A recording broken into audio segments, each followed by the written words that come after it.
The sun was a hammer, and the land was its anvil. It beat down on the cracked ochre earth, turning the horizon into a shimmering mirage, where sky and dust bled into one another. Jake rode with his head low, the brim of his hat a meager shield against the relentless glare. The heat was more than a feeling. It was a presence, a weight, that settled in the lungs and stole the breath. He was thinking of the cool, dark earth, the kind that held ghosts. His mind, a traitorous landscape of its own, had wandered back to the mine. It always did when the silence grew too loud. The memory was sharp, etched behind his eyes like a woodcut. The scent of damp rock and blasting powder. The nervous laughter of men working deep in the belly of the world.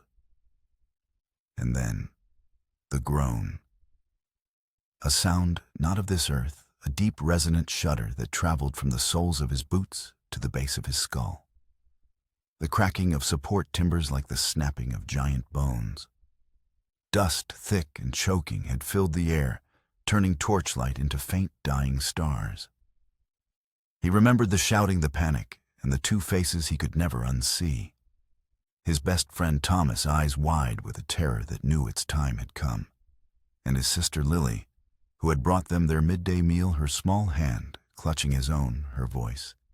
A thin, reedy cry swallowed by the roar of collapsing earth. He had failed them. In the split second where a choice had to be made, pull her one way, shove him another, he had frozen, and the darkness had taken them both. Guilt was a poor companion, but it was the only one that had remained loyal all these years. He nudged his horse Dusty onward, trying to shake the phantoms loose. He was nearing the sprawling ranch of Silas Blackwood, a man whose wealth was as vast and unquestioned as the plains themselves. Redemption Creek was a handful of clapboard buildings clinging to the edge of that plain, a place where the wind whispered forgotten promises, and Silas Blackwood was its undeclared king.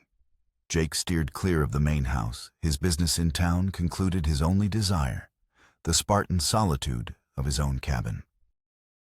That's when he saw it. Not the woman, not at first.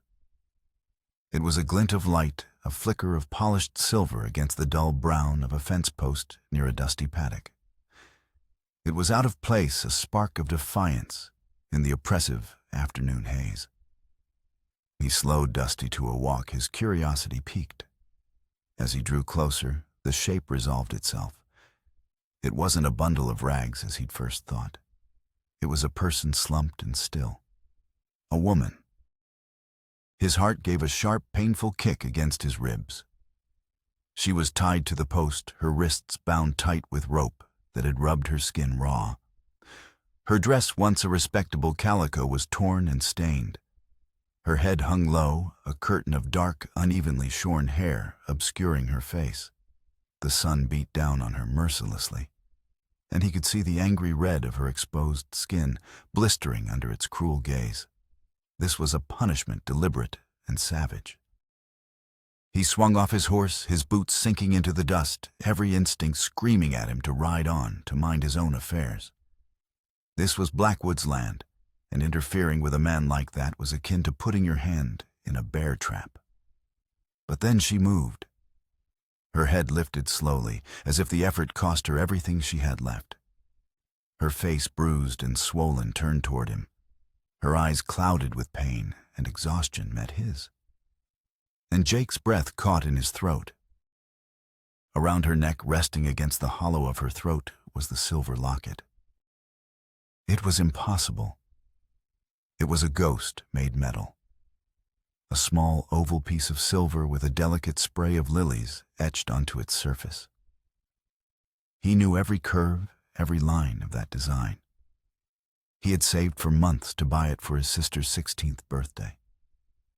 He had placed it around her neck himself, right before she had followed him to the mine that fateful day, a picnic basket in her hand and a smile on her face. The locket had been buried with her, a final useless token of his love and failure. Yet here it was. The sight of it didn't just shock him, It bypassed reason and logic, striking a chord deep within his soul that had been silent for a decade.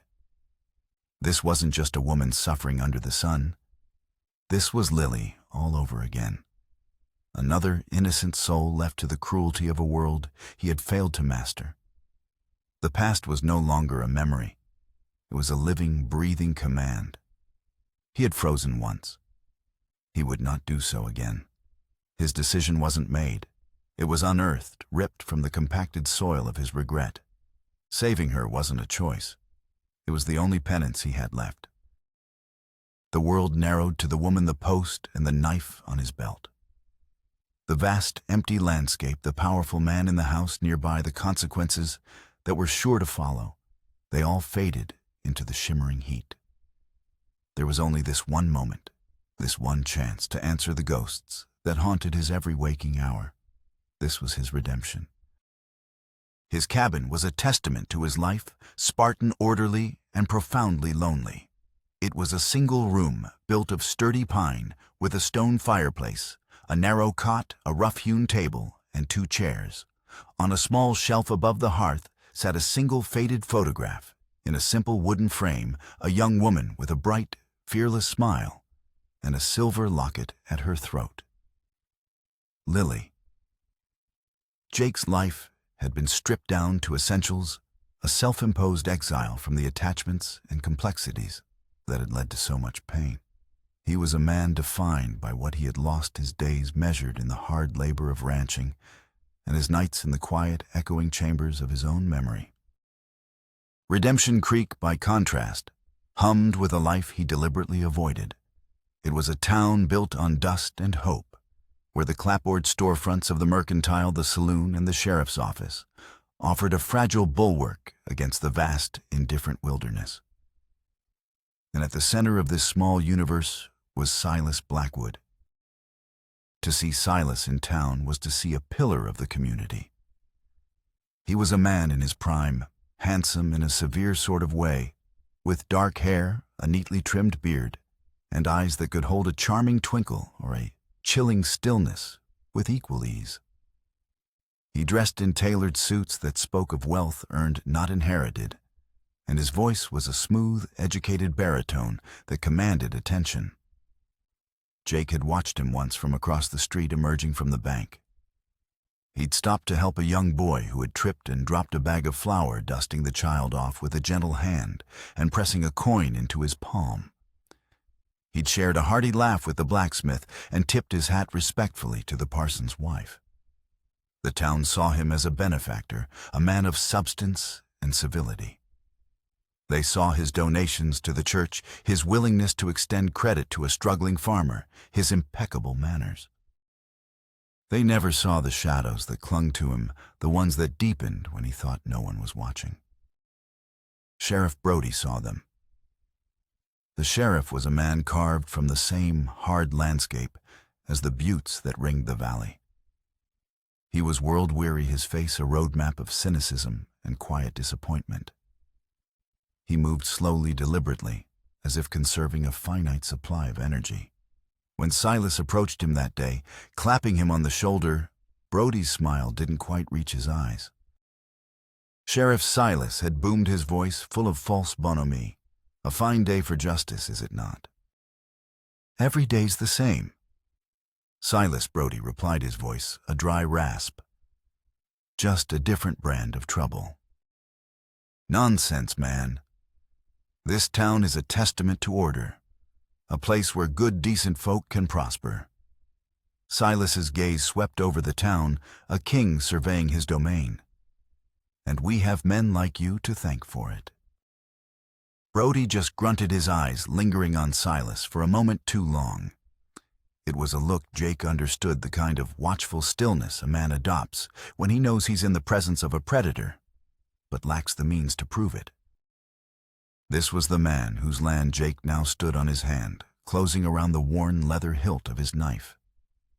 He strode forward, his steps sure and steady. The woman Alara, he would later learn her name, watched him approach, her eyes wide with a mixture of terror and a desperate flickering hope. He didn't speak. Words were unnecessary. He reached the post and with two swift, decisive slashes severed the ropes binding her wrists. The fibers parted with a satisfying rasp. She collapsed forward, a dead weight, her body giving up the fight to stand. He caught her surprised by how light and fragile she felt in his arms, like a bird with a broken wing. "Easy now," he muttered, his voice rough from disuse. He lowered her gently to the ground, pulling his canteen from his belt and uncorking it. He held it to her cracked lips, and she drank greedily, water spilling down her chin onto the dusty fabric of her dress. He could see the full extent of the cruelty now. Her arms were covered in a lattice of thin, shallow cuts, some scabbed over others, fresh and angry red.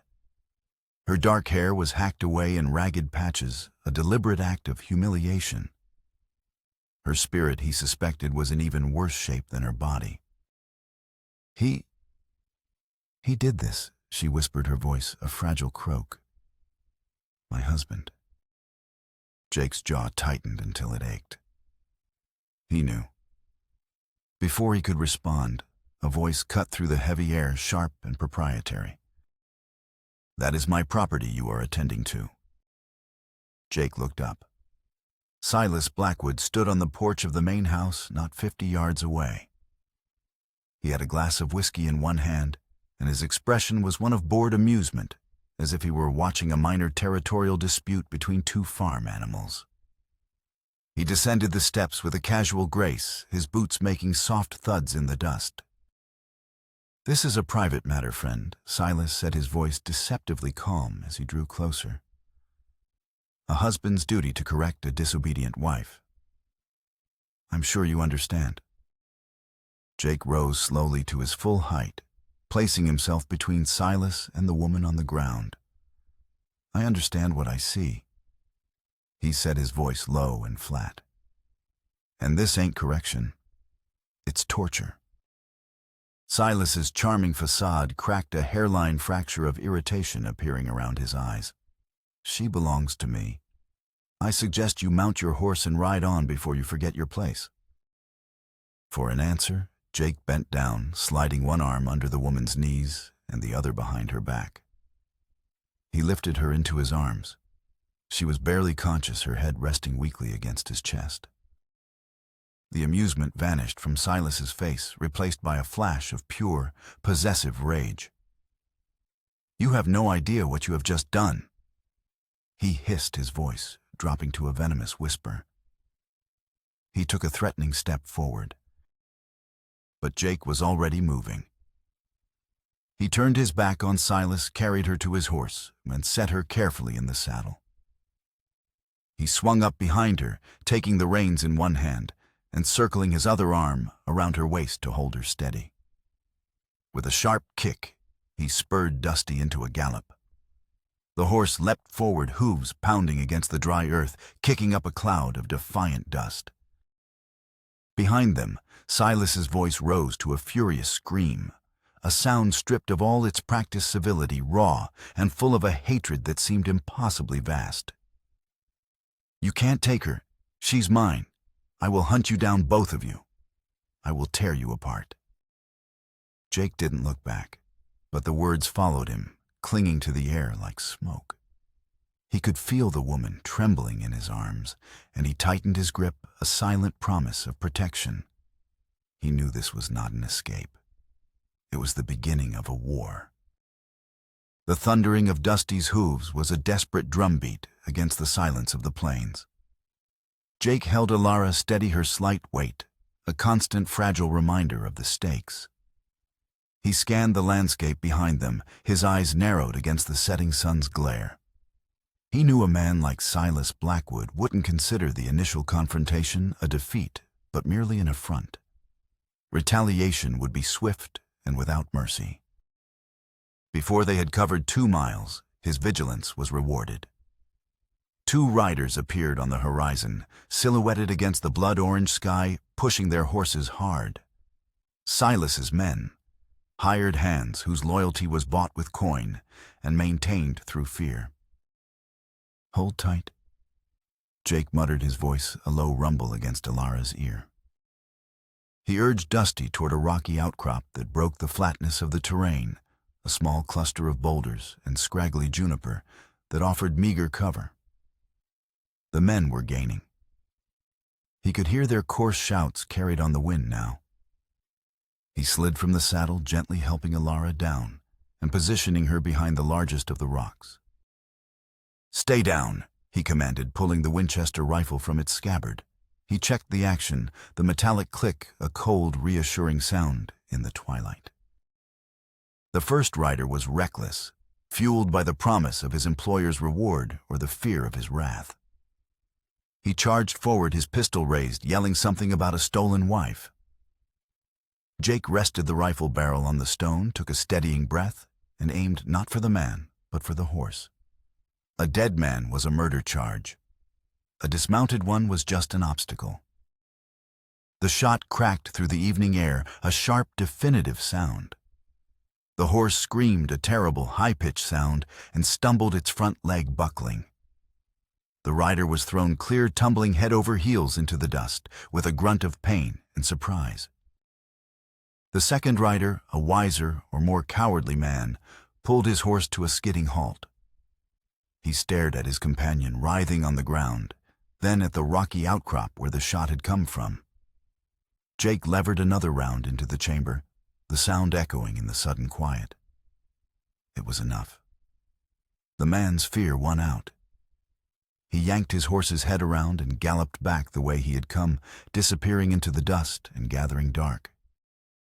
Jake kept his rifle trained on the fallen man for a long moment before lowering it. He would live, but he wouldn't be following them tonight. He turned to Alara. She was huddled against the rock, her eyes wide, a fresh wave of terror washing over her. "Will they come again?" she whispered, her voice trembling. He nodded grimly, holstering the rifle. "They will. Silas won't stop. Not until someone stops him for good." By the time they reached the faint, flickering lights of Redemption Creek, night had fallen completely. The town was quiet, the day's heat slowly bleeding out of the earth. Jake carried her not to the hotel, but straight to the one place he knew might offer help. A small, neat, clapboard house with a single lamp burning in the window and a simple shingle hanging by the door. Dr. Alistair Matthews. The doctor was an old friend, one of the few connections to his past that Jake hadn't severed. Alistair was a kind, gentle man, with silver hair and hands that were surprisingly steady despite his age. He opened the door before Jake could knock, his face etched with concern. "Heard the shot," he said simply, his eyes taking in the scene, Jake grim and dusty, and the battered woman in his arms. "Bring her in, son. Bring her in." He laid Alara on the examination table in the doctor's small surgery. While Alistair tended to her wounds with quiet efficiency, cleaning the cuts and applying salves to her sunburned skin, Jake explained what had happened. The doctor listened without interruption, his expression hardening into a quiet, simmering anger. Silas Blackwood Alistair finally said, his voice low. "I've had my suspicions. Men who work for him come in here sometimes injuries they're reluctant to explain. And his first wife. She passed from a fever 2 winters back. A fever that came on awfully sudden." He shook his head, a deep sadness in his eyes. "The man is a poison in this town." Once Alara was comfortable resting in a spare room with a cup of broth in her hands, Jake made his way to the sheriff's office. The room was just as he'd always imagined it, cluttered with yellowed papers smelling of stale coffee and cheap cigars. Sheriff Brody sat behind his desk, his feet propped up, methodically cleaning a revolver. He looked up as Jake entered, his gaze unhurried and assessing. "Jake," he said, his tone flat. "Been a while. You look like you've wrestled a badger." Jake didn't waste time on pleasantries. He laid the story out, his voice tight with controlled fury.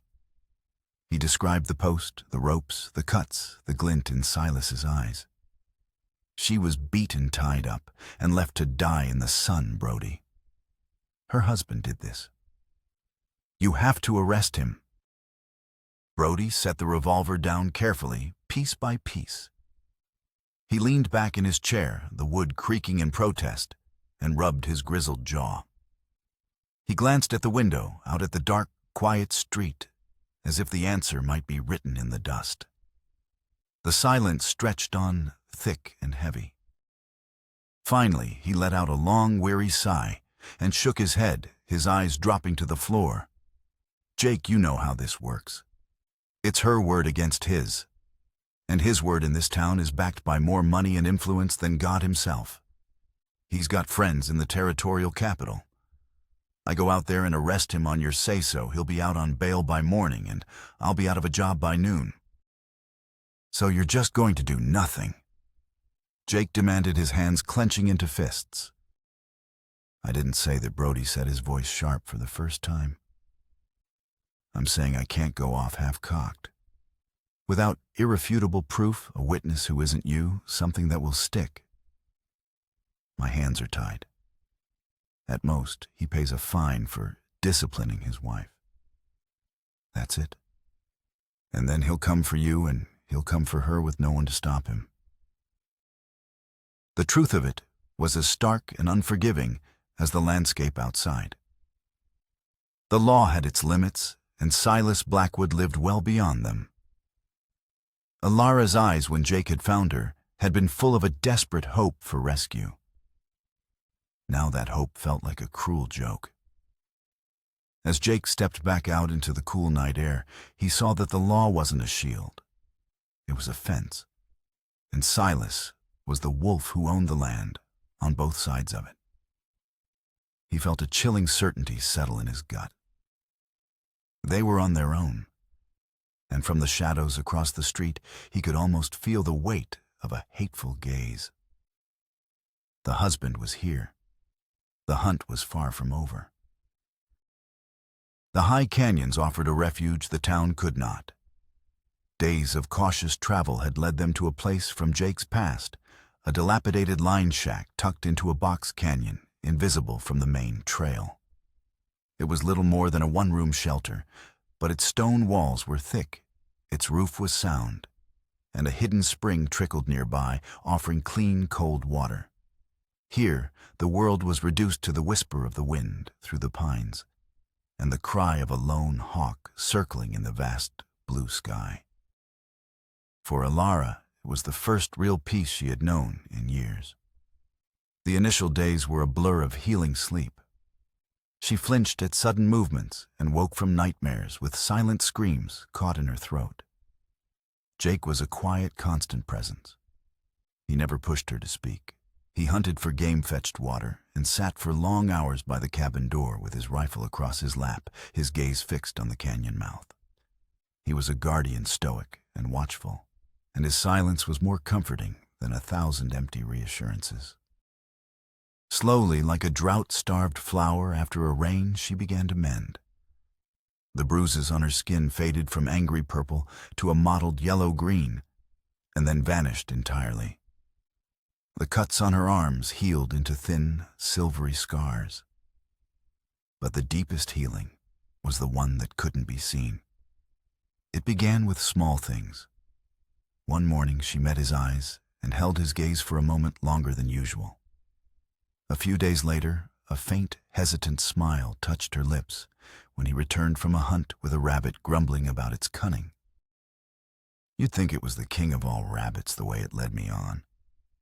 He'd said, his gruff voice laced with grudging respect. Perhaps he was, she'd replied, her own voice, still soft but clear. And you defeated him. That makes you the Kingslayer.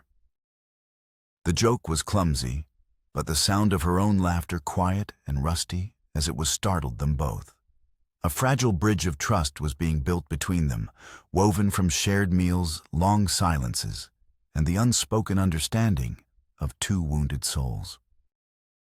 While they found a semblance of peace in the canyon, Silas Blackwood was waging his war in the town. He did not rave or rant. His strategy was far more insidious. He played the part of the aggrieved, heartbroken husband to perfection.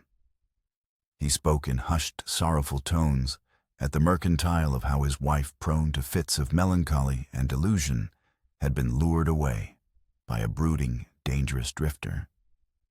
He paid for rounds of drinks at the saloon, accepting condolences and spinning a tale of a good man wronged. He commissioned posters printed in the territorial capital and plastered in every town for 100 miles. They featured a stark woodcut likeness of Jake. Wanted, the bold letters declared, for kidnapping and horse theft. Reward $500. He had transformed Jake from a rescuer into a villain, a criminal to be hunted. The narrative was simple, powerful, and backed by Silas's unimpeachable reputation. The people of Redemption Creek, who had known his charm and generosity, had no reason to doubt him. The whispers turned against Jake. He was no longer a quiet rancher. He was a dangerous outlaw. Jake learned of this when he risked a pre-dawn ride to a neighboring settlement for supplies. The poster was nailed to the wall of the smithy, his own face staring back at him, rendered in crude, menacing lines. The weight of Silas's influence settled on him, heavy and suffocating. He was not just fighting a man. He was fighting a story, one that had already poisoned the well of public opinion. Back in the quiet of the canyon, a different story was unfolding. One evening, as they sat by the small fire, Alara was tracing the etched lilies on the silver locket which she still wore. Her expression was distant, troubled. He said such strange things about it. She said, her voice barely a whisper. Jake looked at her, his full attention caught. Silas. She nodded. He gave it to me on our wedding day. It felt wrong. Not like a gift, more like a brand. He held it in his hand and told me it had belonged to someone before me. A foolish girl, he said, who ran with the wrong crowd and didn't appreciate the protection of a good man. Her voice trembled, and she looked up at Jake, her eyes filled with a remembered chill. He smiled when he said it, but his eyes were so cold. He said, she got what she deserved. Don't you make the same mistake. Jake felt as if the cold spring water had been dumped over his head. The pieces of the puzzle scattered and meaningless before slammed into place with sickening force. He remembered Silas's last name from a conversation years ago, Blackwood. Thomas, his friend who had died in the mine, had been Thomas Blackwood. Silas was his older brother. The locket, the resemblance, the calculated cruelty. It had never been about Alara. Not really. She was a proxy, a pawn, in a twisted, long, simmering game of revenge. Silas hadn't just stumbled upon a woman who looked like Lily. He must have searched for her, sought her out, married her for the sole purpose of turning her into a living effigy of Jake's greatest failure. The beatings, the humiliation tying her to that post where he knew Jake would eventually pass it, was all a performance. A macabre play staged for an audience of one. Silas wasn't just trying to punish a disobedient wife. He was trying to break Jake's soul, to force him to relive his failure, to drown him in a guilt so profound it would finally destroy him. The terrifying, brilliant evil of it stole his breath. He was not just fighting a bully. He was fighting a ghost, a man whose grief had curdled into a monstrous, patient hatred. And Jake had walked right into the center of his web. The realization settled in the small cabin, a cold, heavy presence that extinguished the warmth of the fire. The sanctuary he had built for them was an illusion. They had never been hiding. They had been waiting in a cage of Silas's own design. And the door was about to slam shut. The trap was sprung with cruel precision. Silas, knowing he couldn't find the hidden cabin, targeted the only man in Redemption Creek. Jake still trusted Dr. Alistair Matthews. One evening, a young boy from town, paid a silver $1 for the task, rode out to a prearranged drop point Jake used for messages. He left a folded note under a rock. It was a page torn from one of the doctor's medical texts. Scrawled across the printed words in a familiar spidery hand were 3 sentences. He knows. He has me. Don't come. Jake's blood ran cold. The last 2 words were a desperate plea, but the first 2 were a clear message. Silas had captured Alistair. The good doctor who had secretly been providing them with news and supplies had been discovered. He was now a hostage, a pawn to be sacrificed. For a moment, Jake was paralyzed by a terrible choice. To stay hidden would be to condemn his friend. To ride into town would be to walk directly into Silas's hands. It was exactly the kind of impossible decision Silas reveled in creating. Elara saw the change in him immediately. She read the note over his shoulder, her hand flying to her mouth. He can't, she whispered. Alistair is a good man. He helped me. That's why Silas took him. Jake set his voice a low growl. He paced the small cabin like a caged wolf. Running was no longer an option. He could not leave another person to suffer because of him. The ghosts of Lily and Thomas were whispering in his ear, their voices mingling with the image of Alistair's kind, trusting face. He had failed to save them. He would not fail again. I have to go, he said, the words tasting like ash. You can't go alone. Jake, Elara insisted, her voice surprisingly firm. The fear was still in her eyes, but it was overlaid with a new steely resolve. This is my fight too. He did this because of me, because of what he did to me. He did this because of me. Jake corrected her grimly. You were just his weapon. This ends now, between him and me. He knew he couldn't face Silas on his home turf, not at the ranch, which would be swarming with hired guns. Silas would want a more theatrical setting, a place where he could savor his final victory. Jake thought of the places around Redemption Creek, the landmarks of his youth. And then he knew. The old abandoned church on Sentinel Hill overlooking the town. It had been derelict for years, its congregation, long since moved to a newer building in town. It was isolated, atmospheric, and symbolic, a house of God left to decay, the perfect stage for a devil's final act. As if on cue, the wind began to pick up a low, mournful howl that swept down from the canyons. The sky to the west was turning a sickly yellow-brown, and the unmistakable sign of an approaching sandstorm. The world itself seemed to be conspiring to create the perfect backdrop for the confrontation. Jake saddled Dusty, his movements economical and precise. He checked his pistol and his rifle, his face a mask of grim determination. This was no longer about rescue or escape. It was about retribution. He was not just riding to save Alistair. He was riding to face his past, to confront the man who had orchestrated his living hell, and to put an end to the haunting once and for all. The abandoned church stood on the hill like a skeleton, its steeple a bony finger pointing at the bruised and turbulent sky.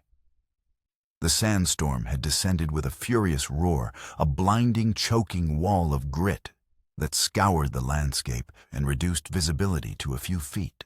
The wind shrieked through the church's broken windows, carrying the dust inside in ghostly, swirling patterns. Jake dismounted, tying Dusty's reins to a withered hitching post. The main doors of the church groaned on their rusted hinges as he pushed them open. The interior was a cavern of shadows and decay. Pews lay overturned like fallen soldiers. Dust motes danced like frantic spirits in the weak light, filtering through the grimy stained glass windows. In the center of the chaos, near the splintered altar, Silas Blackwood was waiting. Dr. Matthews was tied to a chair, a gag in his mouth, his face pale, but his eyes defiant. Silas held a pistol, and he smiled as Jake stepped inside, a slow, predatory curving of the lips. I knew you would come.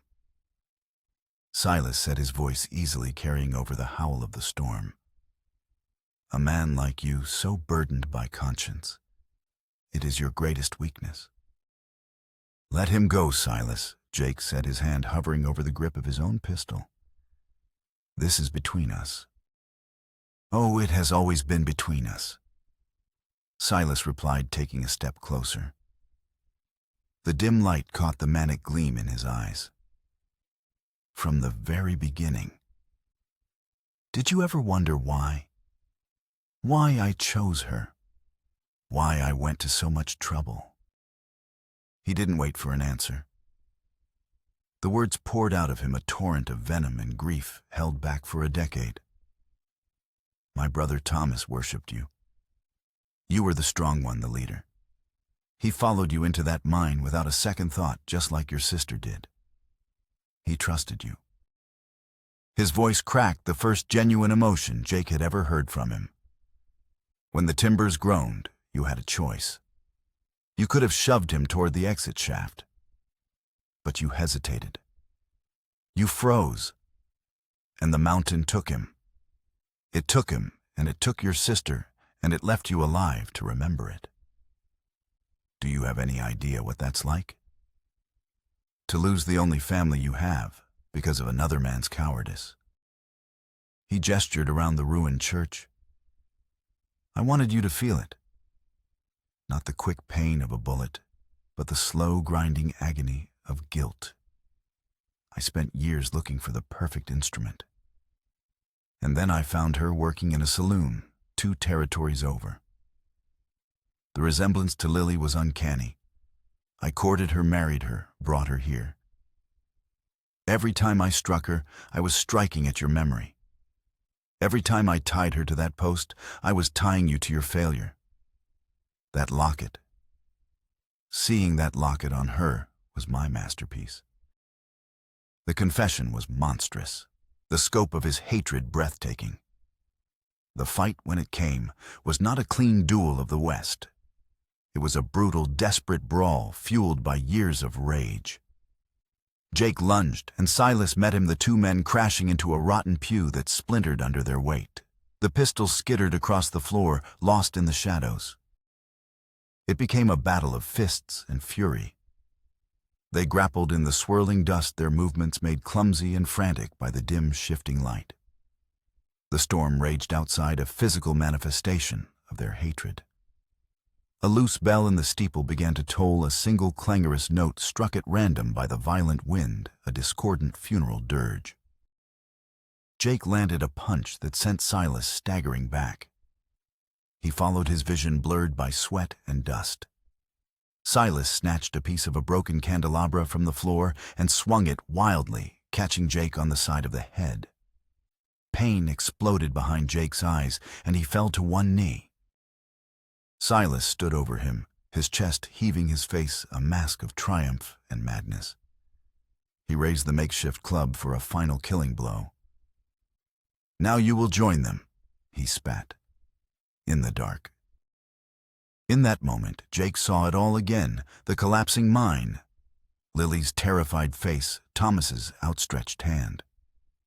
The old guilt washed over him, but this time something was different. It was followed by a wave of pure, clarifying rage. He was not that boy anymore. He would not freeze. He surged upward from the floor, a purely primal movement, and slammed his shoulder into Silas's midsection.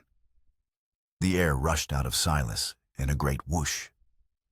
They crashed against the altar, the old wood groaning in protest. Jake wrenched the club from Silas's hand and threw it aside. He got his hands on a heavy, splintered piece of a fallen roof beam. He raised it high, his muscles screaming, Silas pinned beneath him, helpless. Here it was, the final choice. He could bring the beam down, end the monster, and satisfy the screaming need for revenge in his blood. He could embrace the darkness Silas had tried so hard to drag him into. Or he could choose another path. As his arms tensed for the final fatal blow, the great church doors burst inward with a deafening crash. Framed in the maelstrom of sand and wind stood Sheriff Brody. His shotgun held steady, its twin barrels aimed directly at them. "That's enough," Jake Brody's voice boomed, cutting through the storm's howl. "It's over." The heavy beam slipped from Jake's grasp, thudding to the floor beside Silas's head. The choice had been made. Not for revenge, for redemption. With the arrival of the law, the manic energy that had sustained Silas seemed to drain out of him, leaving behind a hollow, defeated man. As Sheriff Brody cuffed his hands behind his back, Silas spat curses, his words of wealth and influence, now sounding like the desperate boasts of a king dethroned. Brody ignored him, his movements methodical as he untied a shaken but unharmed Dr. Matthews. The storm began to subside as quickly as it had arrived, and the wind's shriek softening to a weary moan. Drawn by the commotion and the eerie tolling of the church bell, a small crowd of townspeople had gathered at the bottom of the hill. They watched in stunned silence as Sheriff Brody marched Silas Blackwood down the path his crimes laid bare. The charming benefactor, the respected landowner, that man had vanished, replaced by a snarling, cuffed prisoner. The story Silas had so carefully crafted about a heroic husband and a dangerous kidnapper crumbled into dust. The truth, stark and ugly, settled over Redemption Creek.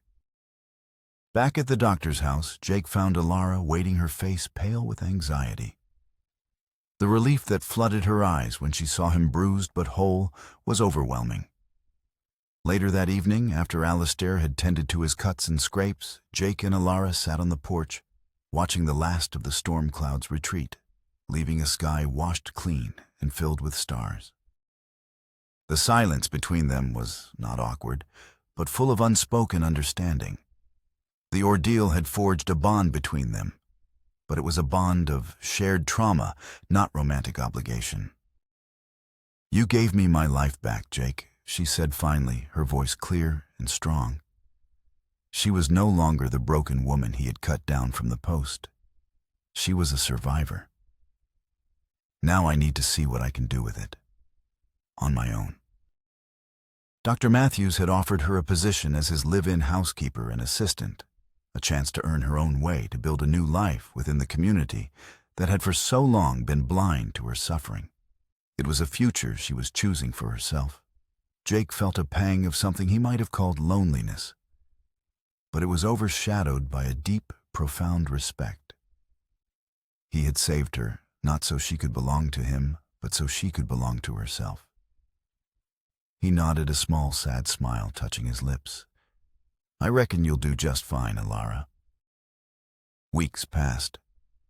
The raw heat of summer gave way to the crisp, golden light of autumn. Silas Blackwood's trial was swift. With the testimony of Alara, Dr. Matthews, and a half-dozen former ranch hands whom Sheriff Brody's investigation had unearthed, Silas was convicted and sentenced to the territorial prison, his name becoming a cautionary tale whispered in the saloons and parlors of Redemption Creek. One clear, cool morning, Jake rode out of town, not toward his ranch, but toward the small cemetery on a windswept hill. He stopped before two simple wooden crosses, weathered by the sun and wind. Lily Annabelle Carter, Thomas Blackwood. They stood side by side, a permanent monument to the tragedy that had defined his life. He stood there for a long time, the silence broken only by the rustle of dry leaves. He didn't speak aloud, but in the quiet of his own heart, he finally said the words he needed to. He apologized not for surviving, but for letting his guilt become a prison. He had honored their memory with misery for long enough. From his saddlebag, he took the small silver locket. It glinted in the autumn sun. He didn't put it in his pocket or hide it away. Instead, he gently hung it over the top of Lily's wooden cross, letting it rest against the weathered wood. It was a release. A final goodbye to the ghost that had ridden on his shoulder for 10 long years. He had not erased his past, but he had at long last made peace with it. As he turned to leave, he saw a figure leaning against the cemetery's stone wall. It was Sheriff Brody, his hat tipped low. Came to pay my respects, Brody said, his voice less weary than Jake had ever heard it. He nodded toward the graves. I knew you'd end up here. He pushed himself off the wall and walked over. You know, he said. Looking at Silas's brother's grave, I had my eye on Silas for months.